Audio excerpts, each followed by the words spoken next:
Hello everyone, English vocabulary series में आपका स्वागत है। इंग्लिश हमारे जीवन का पार्ट बन चुकी है। आज जितने भी कॉम्पिटिटिव एग्ज़ाम हैं उनमें इंग्लिश बहुत ज़रूरी हो गई है। इंग्लिश चाहे वोकेबलरी नहीं आए लेकिन किसी न किसी रूप में तो आती ही है, चाहे रीडिंग कॉम्प्रिहेंसिव हो, सेंटेंस कंप्लीशन हो, वन वर्ड सब्स्टिट्यूट हो, या फिर सिनोनिम्स एंटोनिम्स हो, या फिर होमोफोन्स हो। तो कोई भी रूप हो, इंग्लिश वोकेबलरी का अच्छा होना बहुत ज़रूरी है। इंग्लिश वोकेबलरी हमें हर एग्ज़ाम में एस करने के लिए हेल्प करती है। आज इंडिया में इंग्लिश एक क्लास हो चुकी है, तो इंग्लिश को जानना हमारे लिए बहुत ज़रूरी हो गया है। जितने भी मल्टीनेशनल जॉब्स हैं उसमें इंग्लिश आना बहुत ज़रूरी है। तो हम इंग्लिश को बिल्ड करने के लिए वोकेबलरी को बिल्ड करना बहुत ज़रूरी है। वोकेबलरी हमें इंग्लिश के हर पार्ट में हेल्प करती है। तो चलिए शुरू करते हैं हमारी वोकेबलरी सीरीज़।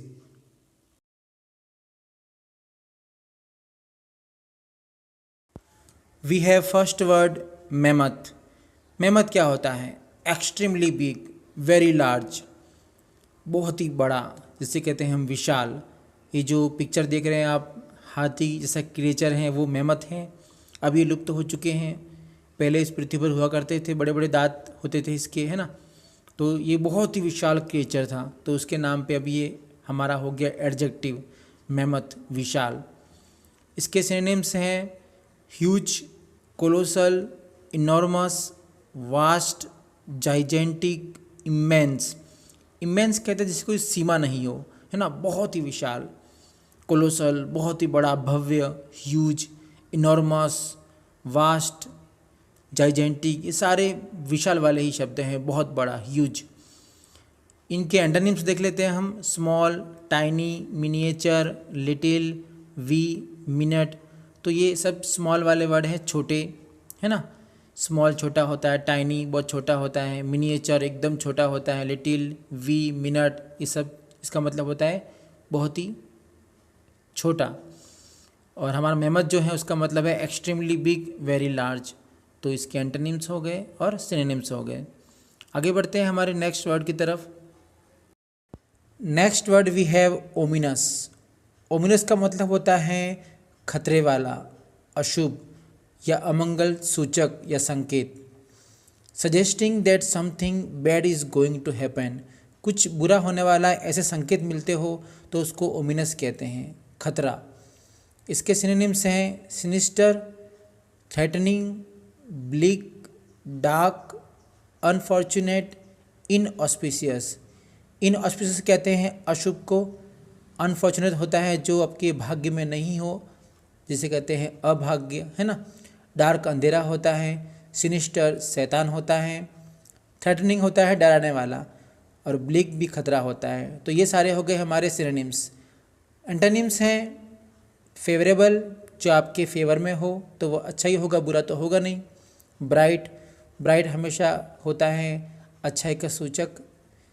बिनाइन, बिनाइन कहते हैं अच्छा, शुभ। प्रॉस्परस, खुशियाँ देने वाला, संपन्नता लेके आने वाला।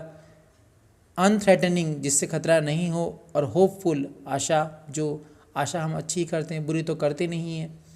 तो ये हमारे हो गए एंटोनिम्स। तो ओमिनस होता है कोई भी अशुभ, अमंगल सूचक, है ना, जो हमें सूचना दे कुछ खतरे की या कोई खतरे का आभास करवाए। तो ये सारे वर्ड हो गए सिनोनिम्स और एंटोनिम इसके। आगे बढ़ते हैं। Next we have emotional. Emotions क्या होते हैं? आपके भाव होते हैं, और इमोशनल होता है भावुक होना। Having and expressing strong feeling, जब आपके अंदर से बहुत ज़बरदस्त फीलिंग निकले बाहर, है ना, आप उसे एक्सप्रेस करें, किसी के सामने भी नहीं करें, खुद अकेले में भी करें, तो भी उसे इमोशंस कहते हैं, चाहे वो अच्छे हो चाहे बुरे हो। इसके सिनोनिम्स हैं sentimental, heart warming, affection, feeling, vulnerable, touching. Vulnerable क्या होता है? जो इंसान आसानी से टूट जाए। अब भावुक कौन होगा? जो इंसान टूटेगा, उसे गुस्सा आता है, उसे रोना आता है, उसे हंसना आता है, खुशी हो चाहे नाराज़गी हो, है ना। तो ये इसके सिनोनिम्स हैं। इसके एंटोनिम्स देख लेते हैं। अनइमोशनल, सीधा इसका उल्टा हो गया इमोशनल का अनइमोशनल, जो भावुक नहीं हो। कोल्ड, जो एकदम शांत हो, कोई फ़र्क नहीं पड़े हंसी खुशी में। डल, डल मतलब एकदम नीरस, बिना किसी भाव के। अनफीलिंग, अपैथेटिक, जिसमें दूसरे के प्रति कोई भाव नहीं पैदा हो। अनसेंटिमेंटल, जिसके पास सेंटिमेंट नहीं हो, जिसके पास भाव नहीं हो, है ना। तो ये हमारे हो गए एंटोनिम्स एंड सिनोनिम्स इमोशनल के। आगे बढ़ते हैं हम। डेस्ट्रक्टिव, डेस्ट्रक्टिव होता है हानिकारक, जो नुकसान पहुंचाए। कॉजिंग ऑफ हार्म और डैमेज। इसके सिनोनिम्स हैं रुइनस, डैमेजिंग, हर्टफुल, हार्मफुल, डेवास्टेटिंग, कैलामिटस। ये जो भी हैं वो खतरा वाले सूचक हैं, कुछ खतरा है इनसे, जैसे हर्टफुल, कुछ चोट होना हमको। रुइनस, विनाशकारक होता है, रुइन करना मतलब विनाश करना। कैलामिटी होती है कोई आपदा, है ना।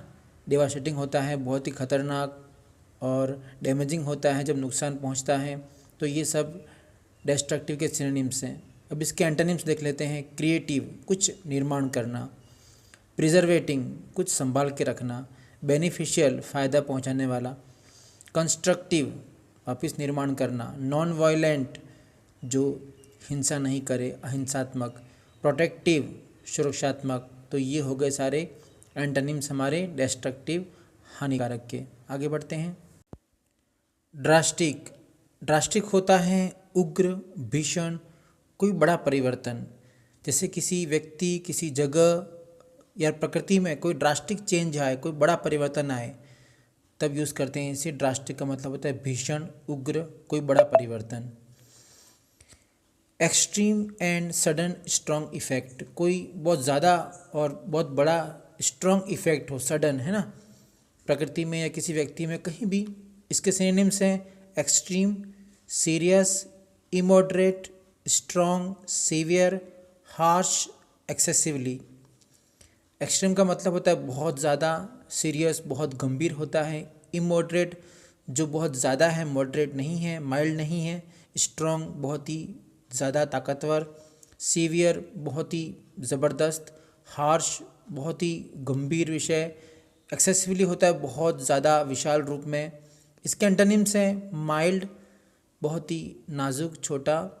काम, एकदम शांत। ट्रिवियल, मामूली बात होती है। लिटिल, छोटा।